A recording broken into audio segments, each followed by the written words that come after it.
All right, all right, all right. Make sure this mic is up as loud as it goes. It's pretty much as loud as it's going to go, Kinky. Okay. All right, guys.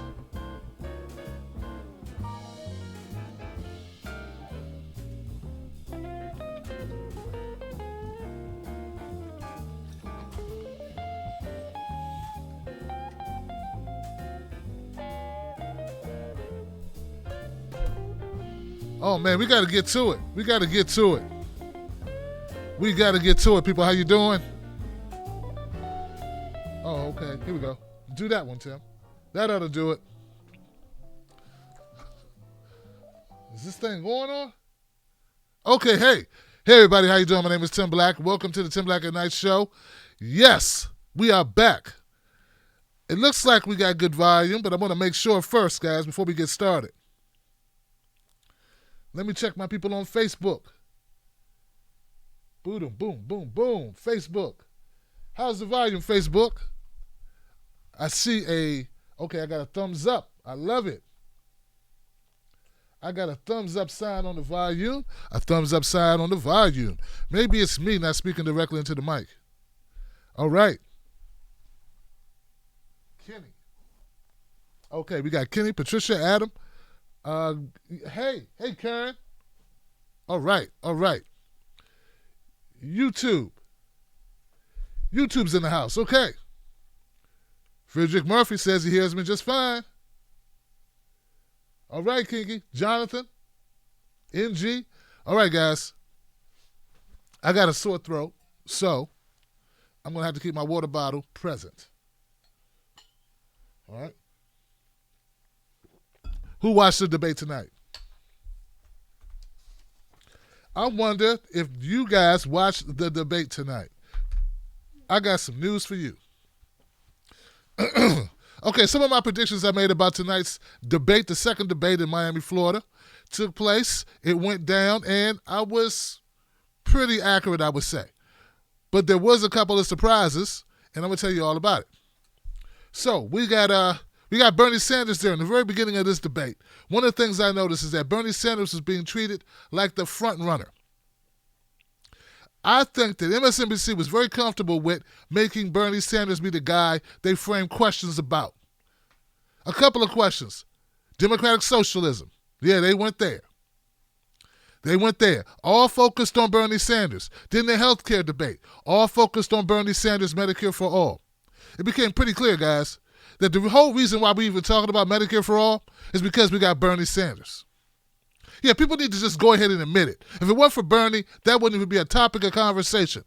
Because all tonight, when you got these high-powered, you got a former vice president and a senator, we got Senators Gillibrand up there, Bennett, Hickenlooper, former governor, everybody up there, powerful people, right?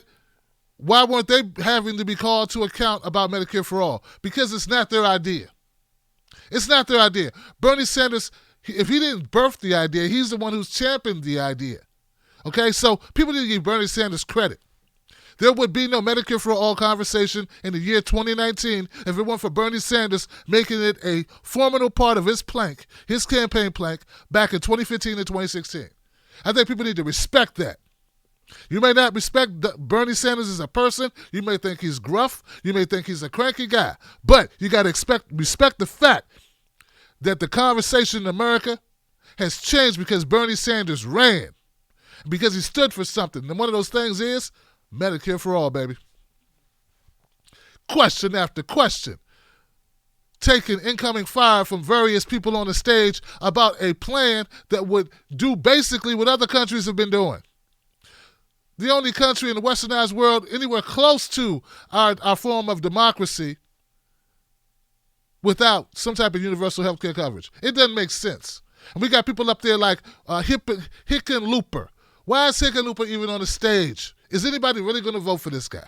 I understand it's democracy. I get it. Maybe people feel the same way about Marianne Williamson, but at least Marianne Williamson is unique. Marianne Williamson has ideas that make you think. It's good to have someone to break up the monotony of a bunch of centrists up there with a couple of progressives. And I'm fishing to say that. I'm really fishing to say that. Okay, so Bernie Sanders. But if it weren't for Kamala Harris going after Joe Biden, I don't know if anybody would have went after Joe Biden. Joe Biden was cruising for a bruising. He was cruising, thinking about what he was going to order when he got back to his hotel, and then came Kamala Harris calling him out for nothing other than the segregationist busing catastrophe. So let me get this right. You could call Pete Buttigieg to the carpet about a shooting that happened in his city, but you can't, I'm talking to you, Chuck Todd, I'm talking to you, Rachel Maddow, but you can't call out Joe Biden about a controversy that was swirling just a couple of days ago that he actually had a part in?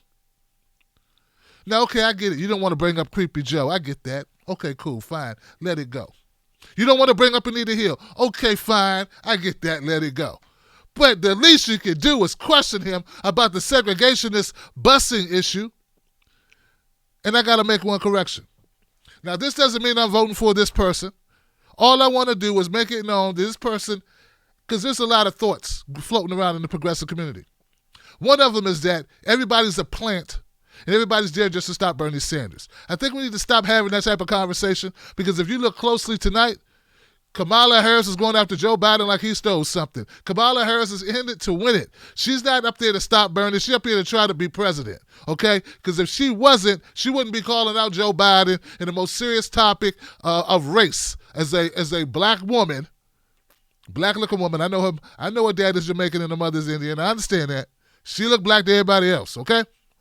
But she wouldn't be calling out Biden on sensitive subject matter, right? It's a minefield for Democrats especially, if she wasn't trying to run for the president. She wasn't doing that to help to stop Bernie. She was doing that to stop Biden, okay? So give her, at least recognize that if there is a conspiracy to stop Bernie, which I do believe, the Hillary Clinton campaign, the Hillary Clinton ring of the Democratic Party, and many other people in corporate media, NBC, various people in corporate media, and several PACs, I know they don't want Bernie Sanders. But we're going to get you the real reason why that is at the end of this show. The closing remarks of Bernie Sanders said it all. Okay? So back to where I was. Pete Buttigieg was called to answer for what's going on in his town. Biden was not called to answer for what he did and why he wanted to invoke the names of segregationists. That exchange between Kamala Harris and Joe Biden will live on many, many times throughout media. They're going to talk about it all day tomorrow, all the way into the weekend. I think it's going to last all the way through next week. It was that strong, guys, because, see, they want something to talk about. But I'm also already noticing some editing going on. MSNBC did some very precise editing to the back and forth between Kamala Harris and Joe Biden. See, Kamala Harris is beating Joe Biden up pretty badly about his segregationist friends, about being obstructionist towards busing, and Joe Biden's comeback was pretty lame, saying, well, we just didn't want it. We didn't want busing to be forced by the federal government, the Department of Education. We wanted it to be left up to the states, and Kamala Harris made a good point. You can't leave things up to the states. Sometimes the states don't act always in the best interest of poor people or black people like myself, and that's true. So Biden really had nowhere to go, but he had one comeback that when I watched this after the debates, I watched it on MSNBC just moments before I came on air. They took out Biden's response to Kamala Harris, which was this. Hey, I fought for civil rights all my life. I went and helped those people in those communities. I was a public defender, not a prosecutor. Shut it down. Shut it down. See, I'm noticing the biases. And don't get me wrong, I'm not a Biden fan. Why did no one talk about Kamala Harris with a prosecutorial background? We're talking about mass incarceration. We're talking about the cut 21. We're talking about the new legislation moving towards legalizing cannabis, decriminalizing cannabis. Right? Why aren't they asking questions of Kamala Harris about her track record as a prosecutor? Why? We already know the answers to these things. But what I'm saying is it was glaringly obvious that they're playing favorites. So as much as we want to focus on the candidates, we also got to focus on the fact that the moderators and the networks have agendas too. Now, not every question can be asked. I get that. But I would think that's a pretty germane question to the climate that we're in right now, especially when half of the show was talking about immigration and rights, and human rights, and mass incarceration. Why come we couldn't have a conversation also? One little question that also puts Kamala Harris on the hot seat. Okay, so I'm watching this all unfold. I'm looking at Kirsten Gillibrand doing her best to try to be recognized on the stage, trying to stand out in some way. She's throwing Hail Marys, throwing whatever she can against the wall. I'll tell you guys, her claim to fame is women's rights, women's reproductive rights. And she made a plea, and I felt like it was a plea. I'm surprised she didn't break down, start crying, or pick up a podium and throw something. She wants to tell women, hey, if you want your reproductive rights to be protected, you got to have me. I'm the person that's going to do it for you. That's what you need to do. Go with me. I get it. I get what she's saying, but I don't think that's how you win it. I don't think that's how you move up. I don't think she really helped herself by doing it. Don't get me wrong. I liked her talk about corruption. Kirsten Gillibrand is stronger when she's talking about corruption within our system, when she's talking about the big pharmaceuticals, when she's talking about Wall Street, when she's talking about business, when she's talking about corruption in Washington, D.C. I like her then. I don't like her so much when she keeps talking about reproductive rights and how she's the only person that can champion for that, as if a guy can't say, hey, let women do what they want to do with their bodies. Who are you? I think anyone can do that. I don't think you're uniquely qualified to fight for reproductive rights just because you are a female. I got to say this before I forget. I was impressed by Marianne Williamson. Okay, I was impressed by her. I was impressed that she was willing to go in while people were talking more or less policy and talk about another level of consciousness regarding why policy should be made. There was one part I thought she hit very strongly. That's when she said we should not only be talking about health care, we also should be wondering why we need so much damn health care. Why does Americans suffer from some of these chronic illnesses that other people around the globe don't suffer from? We need to start asking other questions besides, hey, can we get the prices lower? Maybe we should ask, hey, why do we need to get the prices lower? Why do we need to go to the doctor so damn much? I like that type of thinking. I know some people I was tweeting about it live, they didn't get it. They said she's not being specific enough. It's okay. It's great to have one person on stage with a totally different mind frame than the rest. Keeps you grounded. Keeps you focused on the real ish that we're dealing with.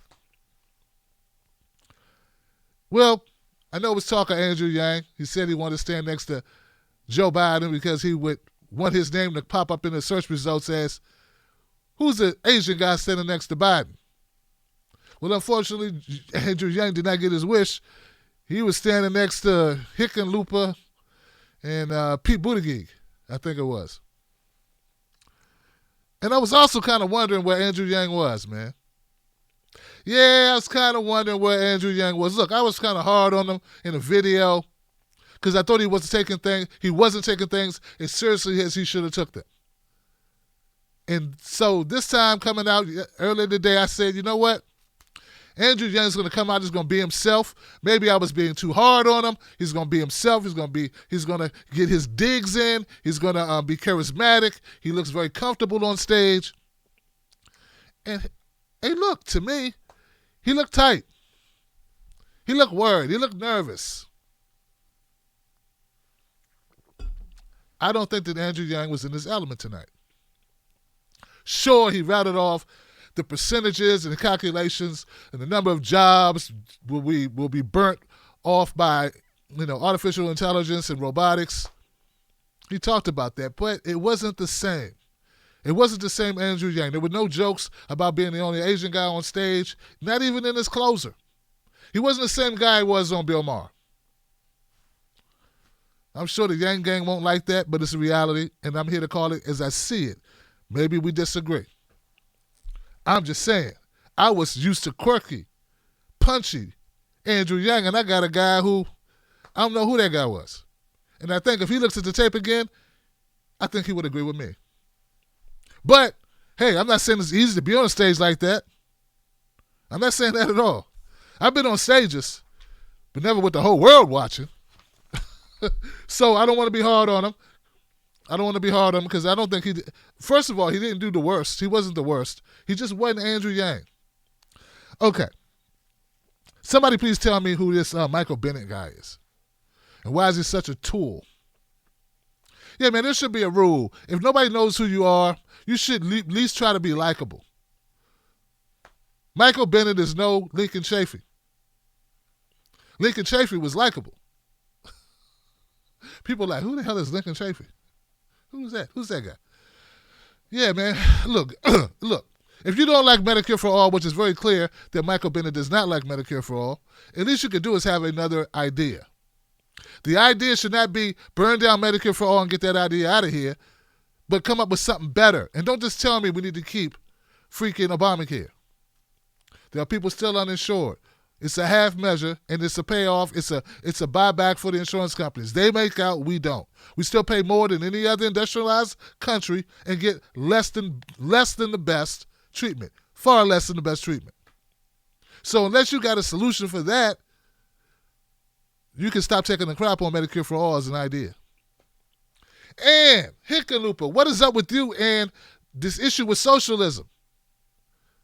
He just kept going on and on and on about how horrible socialism, the term socialism, though we're not trying to change the country into a socialist country, we're just trying to adopt some socialist principles in the way that we govern. Not everything needs to be about making a dollar, you dumb bastard. Some things need to be about the people. Should be made from the position of taking care of the people.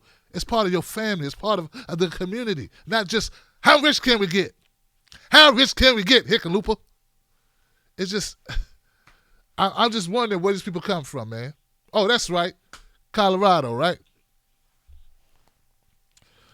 All right. So Joe Biden, he didn't really have any strong moments, in my opinion. A lot of what he said is, I don't know. I don't think Joe Biden believes anything Joe Biden says. I'm just going to keep it real with you. How else can he go on a rant and then stop on the dime in 2 seconds flat and be like, oh, I'm out of time, right? I mean, he'll be talking like he's forceful, like he's in it. And I want you to know, I did this is what I did. Me and Barack Obama. Hey, no, hold on. Oh, my time's up. Okay. My time's up. Okay. That to me shows that's a person just putting on a little act for us. He's just doing a little mime for us, a little meme for us. He's not really invested in what he's saying out of his mouth. He's just programmed. He went in the back. The guys told him to say it this way. He comes back out. He says it that way. He's been in hiding for the last month preparing for today. So he was just like, press the button. Press the button, Joe. Just say it like they told you.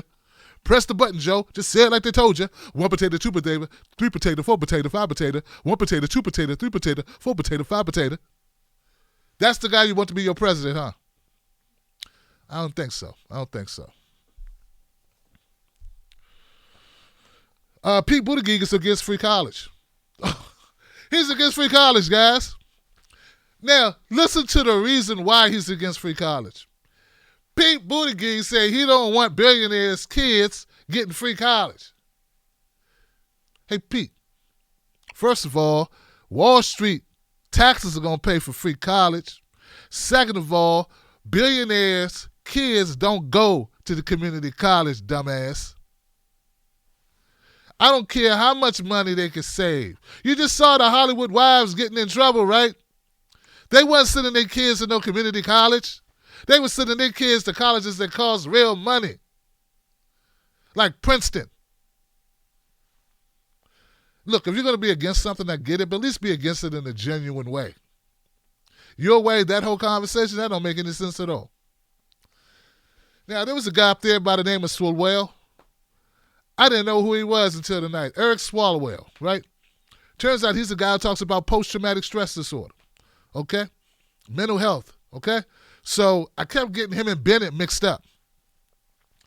But I'll tell you, man, he made Pete Buttigieg want to punch him in the mouth.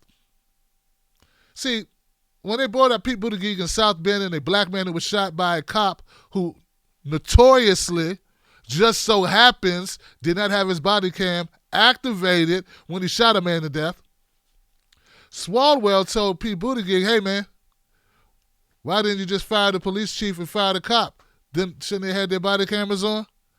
If you could have seen the look that Pete Buttigieg gave him, It could cut diamonds. But it's a very good question. Why has that guy still got a job? Don't tell me how you're trying to fix problems. See, Pete Buttigieg is really good at being eloquent. And if you don't pay attention to what he's not saying, you'll think what he's saying is really cool. The bottom line is, Pete, you got people on your police force, running your police force, who don't follow the rules. So what's the conversation? Why should there be a conversation? You have a self-inflicted problem in South Bend. You got cops who won't follow instruction. Whether they're justified or not, the body camera would clear it right up. That's the whole purpose of body cameras. So anyway, that was a good shot by Swalwell. Other than that, nothing else pretty much about him was too impressive from my vantage point. Yeah, even Hickenlooper chipped in on Pete and jumped on him, talking about police accountability. I will say this about Kamala Harris. Besides the fact she called out Joe Biden, to the point almost too far. She almost went too far because as she kept talking and she started having the voice start to crack artificially, I started thinking, because she started invoking things about being black. And I started thinking, Kamala Harris, you're the one when you launched your campaign, they asked you, were you running as an Indian or as a black? And you said, I'm just running as an American.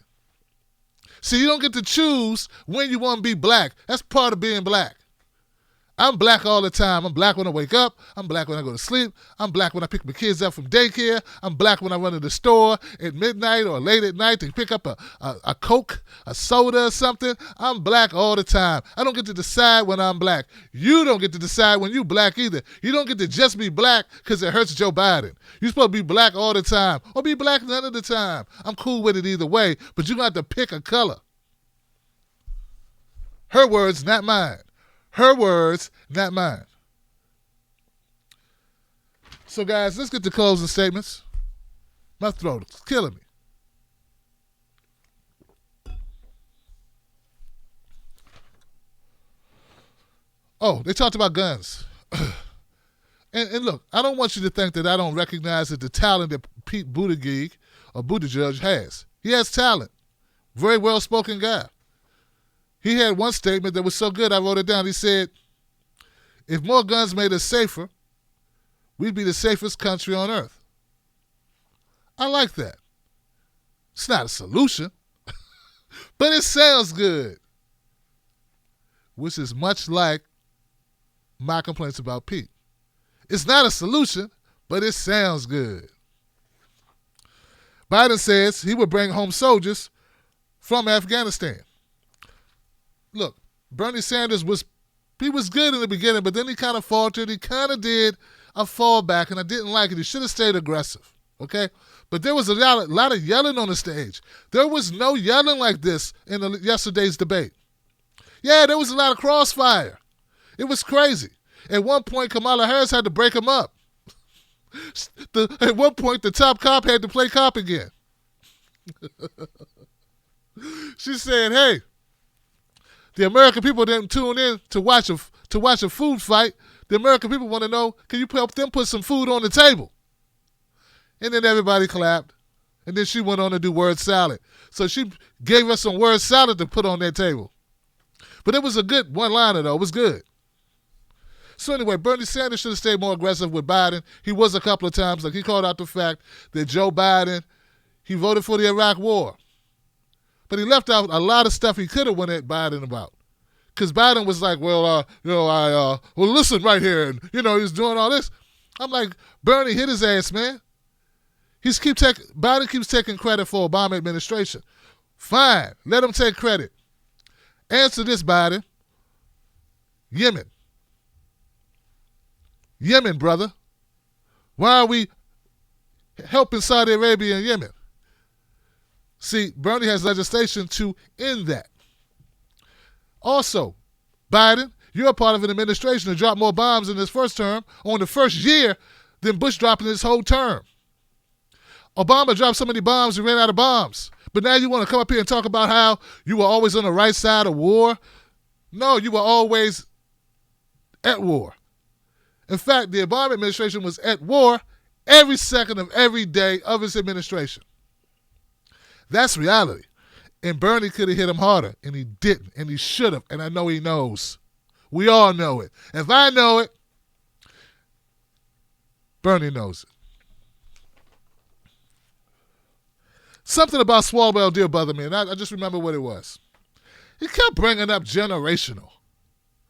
Yeah, he kept bringing up generational stuff. Yeah, I noticed there's a little sorority thing going on between Pete Buttigieg and Swalwell.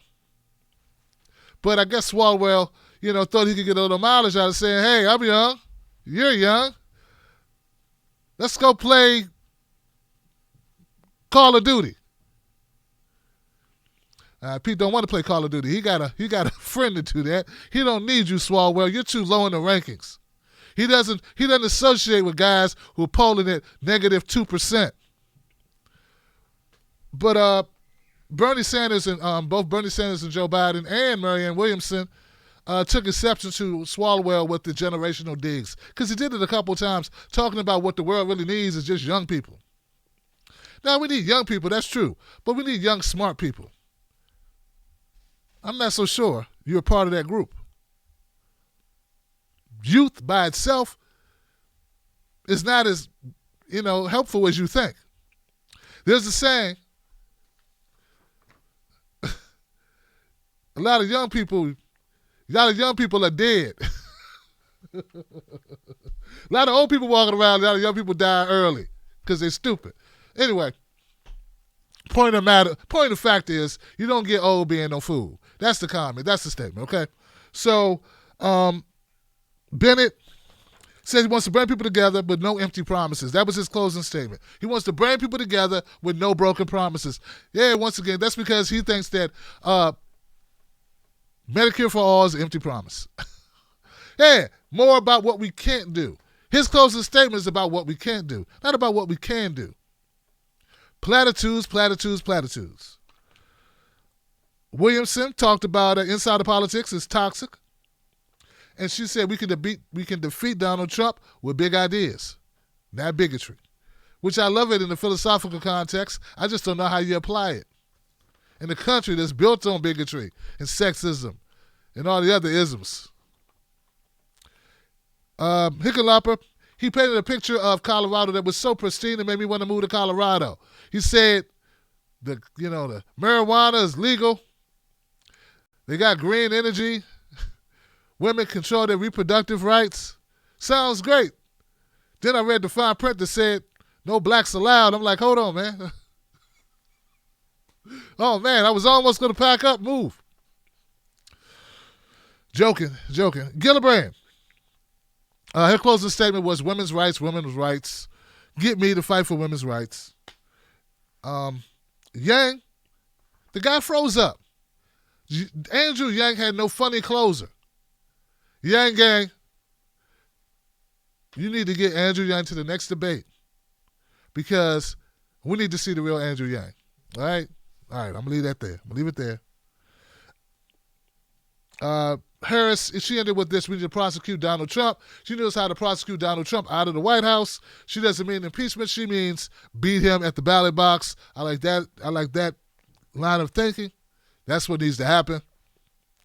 She had a pretty good closer.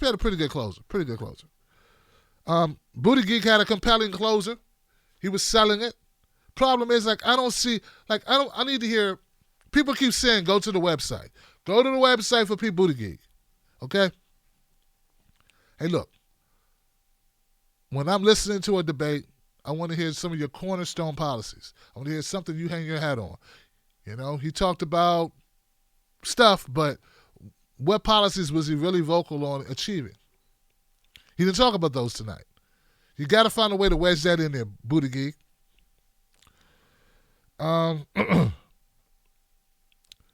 Bernie Sanders had the strongest closer. I said Bernie Sanders had the strongest closer. You know why? Because he did something very simple. He called out all the corruption. He said, everybody here has great ideas. And the people that are home that are watching, they're probably thinking, these are good people. These are smart people. Why we got all these problems? And he's right, because that's exactly what people are thinking. But then he said, the only way we're going to stop those problems is if we put an end to the military-industrial complex, big pharmaceutical, Wall Street, all the special interest groups. We got to call them all out. We got to go to war against them.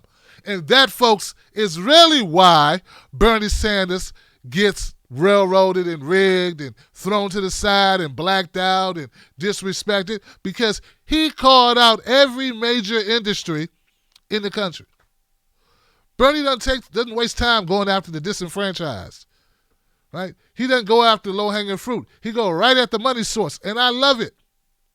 But as a Bernie Sanders supporter, guys, if you listen closely to the way Bernie Sanders, what his goals are, you got to understand what he's saying. He's keeping it real with you. If we don't give Bernie Sanders the tools to overpower these special interests, even if he does become president, nothing will change. That's the sobering fact of it all. So even if you get a Bernie Sanders, you still got so much work to do. It'll just be beginning. The work is just going to be starting once he goes into office. Not just for him, for everybody. Last but not least, Biden. Biden's closer was dog. That's right, it was dog. Look, you're on the stage. You have to know by now, people are wondering if you still got it. You have to know that people are questioning if you should be the guy. You got to know that there are young people, old people all across this country going, this is Groundhog's Day. Get Joe off the stage. And what do you do in your closing statement at your first debate? You start reading from your speech, talking about restoring the fiber of the nation. Donald Trump is big, bad racist. Look, even if it's true, dude, that's not a plan. That's like saying, I know you are, but what am I? I know you are, but what am I? I know you are, but what am I? What does that have to do with you if you became president? That's not a vision. People don't just want us to not be racist. People want to live indoors, Joe. People don't just want us to restore the core, whatever the hell that is. Tell it to the slaves, fool. Tell it to the Native Americans, damn it. Restore the core of the American value system. You know, my mom couldn't even sit on the front of the bus. You're talking about restoring the core of America. Dude, if you don't fix this damn pharmaceuticals problem we got where you pay all this money for our prescriptions, see, that's a tangible thing. Talk tangibles. Jesus. Restore the moral fiber of America. And once upon a time, it meant something to be an American. Yeah, okay. Tell it to the Central Park 5. We ain't even got to go back that far, dude. Tell it to Tamir Rice. All right. That's what I got, guys. That's what I came up with. Look, who won the debate tonight? Let's wrap this up. Who won the debate tonight? I think Kamala Harris is going to do very well because of that sound bite back and forth with Joe Biden. She had the courage to go in there and call him out, and she kept calling him out. And I think for that, she deserves a bump. I mean, come on, man. She's calling out the front runner. Nobody had the guts to call out Elizabeth Warren yesterday. None of them called out Elizabeth Warren. At least Kamala Harris wants to win. Bernie held his own. He called out Biden when it came to the Iraq war. And how? Hey, hold on, Biden. Hold on, Joe. I didn't vote for that war. And I won the side of Yemen. Who else won tonight? Bernie Sanders made no gaffes that I saw. I thought he was pretty strong. He was very deliberate. He was emphatic. He was busy. He laid back a little, but like I said, there was a lot going on. Why jump out there when you got these guys arguing? Maybe it was a better play, okay? So I got Kamala Harris, Bernie Sanders. Marianne Williamson, I think, made a name for herself tonight. Although she had one of the biggest social media followings, right up there with Andrew Yang. I mean, she's pretty big. But I say she did a good job. I won't say she's in line with Kamala or Bernie just because she's not really a political person. And it was on a totally different wavelength. But for getting out her message, which is her goal of being in this, I think she did a good job at that. Because she talked about what she wanted to talk about. There's got to be at least 3, right?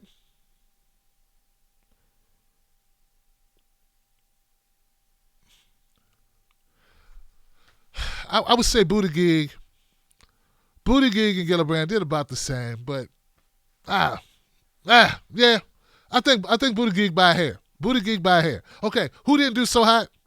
Hickenlooper and Bennett. I don't even know. I don't understand, man. I don't get it. I guess running for president is sort of like an exercise. It's something you do to sharpen your skills. It's something you do when you got nothing else to do. I don't know. It just felt like they're doing this just to do it. I really don't get why they're in it. I guess somebody will have to explain it to me at some point. You know? I don't know. Swalwell, same thing, man. I don't really understand. I think come the next debates, there are going to be less people in those debates. And I think that's for a good reason. Because there should be. All right, guys, I'm Tim Black. Hit me up at Real Tim Black on Facebook and on Twitter. Also, find me at Tim Black and Night on Instagram. Also, you can always email me at tim@timblacktv.com. Don't forget to join my Wolf Pack. Wolf Pack is here tomorrow. Be Freedom Friday. My Wolf Pack. Don't forget to call in to the show so that you can talk and speak your mind. We start at 9 p.m. Eastern Standard Time. Yes.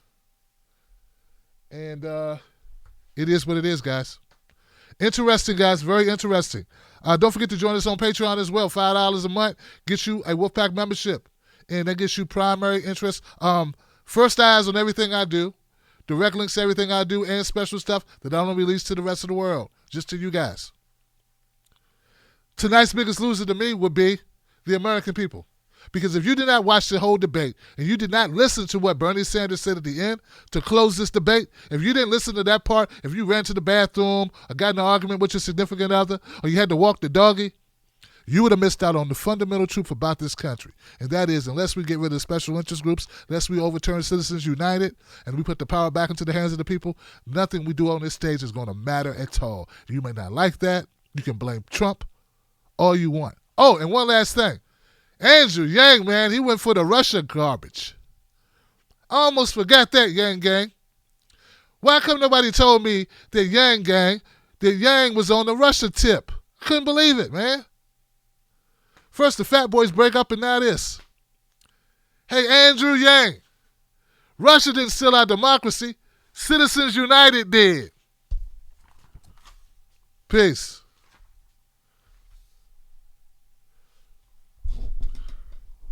Oh, man, shout out to everybody who contributed via Super Chat. My monitor is so small, man. It's so hard to see the comments, guys. I love you guys, man. I'm going to read them. I promise you I'm going to read them. Tammy's in the house. Tammy Cavallo. He said Bernie didn't get enough questions. They gave him enough questions, but they're all about democratic socialism. And asked him, why is health care plan? Why does it make sense that people should get health care? Why is it a human right? Stupid crap, you know? He did try to slide in about student debt. Something that very, very positive for the Democratic Party. So they're more focused on knocking him down than adopting a policy that's highly popular. So, you know, Elizabeth Warren has a student debt reduction plan, and we have Bernie wanting to get rid of it totally. The difference between the two plans, Elizabeth Warren's has a means test combined with hers. You have to meet a certain threshold. You have to make a certain amount of money or not make a certain amount of money. And Bernie's like, wipe it all away. Let Wall Street pay for it. Thank you, guys. What's up, Eli? How you doing, brother? All right, guys, I'm out of here. Don't forget to subscribe to the channel. Tomorrow, I'm going to clip this video up, put it up, and I'm going to do some more videos about, I want to do separate videos on how each person did or something. I want to do more with this. It was a good night for democracy, but things got a little hurry and scary there for a minute. I think Bernie, he needs to continue the momentum he's going to get from this. And I expect I expect Biden to take a hit. I'm honest on this. I think Kamala wounded Biden. It's going to hurt his black vote. That's going to hurt him in South Carolina. Kamala just helped everyone who's anti-Biden. All right. Peace.